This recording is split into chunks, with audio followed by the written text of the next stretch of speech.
Si Haring Salba, unang bahagi. Si Salba ay kaibigan ni Sisupala at bagamat hindi siya dumalo sa seremonya ng Rajasuya, narinig niya ang tungkol sa pagkamatay ni Sisupala. Matagal nang naiinggit si Salba kay Krishna mula nang pakasalan ni Krishna si Rukmini.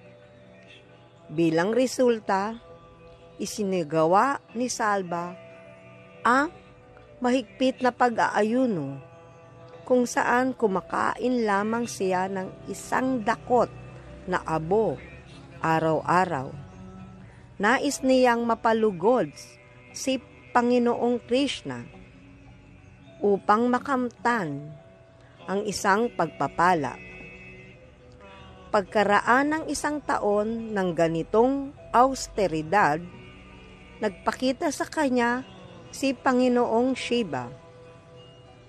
Nakiusap si Salba na bigyan siya ng isang eroplano na napakalakas na hindi ito kayang sirain ng anumang Diyos, demonyo o tao.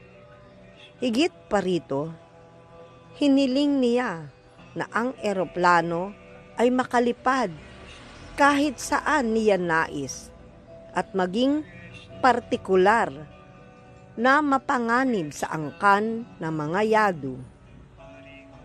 Ipinagkaloob ni Panginoong Shiva ang hiniling na pagpapala. Kinuha ni Salba ang tulong ni Maya upang makagawa ng eroplanong bakal na napakalakas at matibay na walang makakapagpabagsak nito.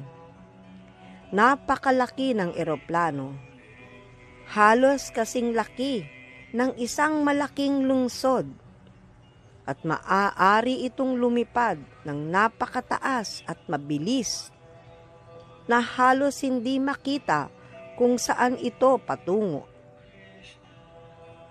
Kahit madilim ang paligid, kayang paliparin ito ng piloto saan man niya nais.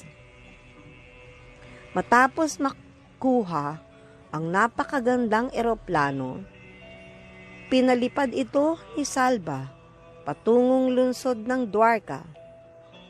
Hindi lamang inatake ni Salba ang lungsod mula sa himpapawid, kundi pinalibutan din ito ng kanyang hukbo. Sinimulan ng kanyang mga sundalo na sirain ang mga pader ng lungsod, mga parke, mga tarangkahan, at mga matataas na gusali.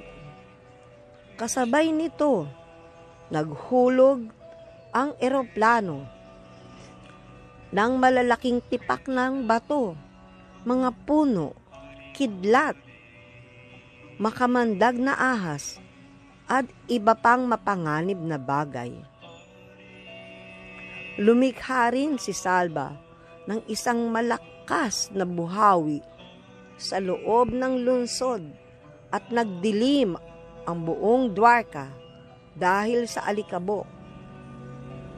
Wala sina Krishna at Balaram sa lungsod noong panahong iyon dahil sila ay nasa lungsod ng Indraprastha kasama ang mga Pandava.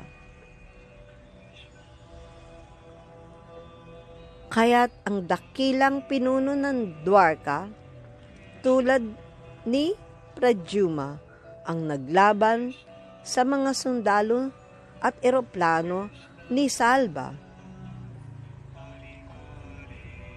Inayos ni Pradyuma ang kanyang mga sundalo at siya mismo ang sumakay sa karwahe. Alinsunod sa kanyang utos, maraming mandirigma ang lumabas mula sa lungsod upang labanan si Salba. Lahat ay may dalang mga sandata at tinulungan ng libu-libong mga mandirigma na sakay ng karwahe, mga elepante,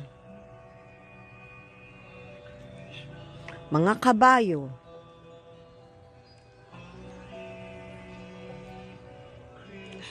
at mga sundalong naglalakad. Napakatindi ng labanan, at sino mang makakita ng mabangis na digmaan ay tiyak na tatayo ang mga balahibo. Sundan natin bukas ang ikalawang parte ng digmaan nila Paradyuma at ng mga sundalo ni King Salva. Aribol.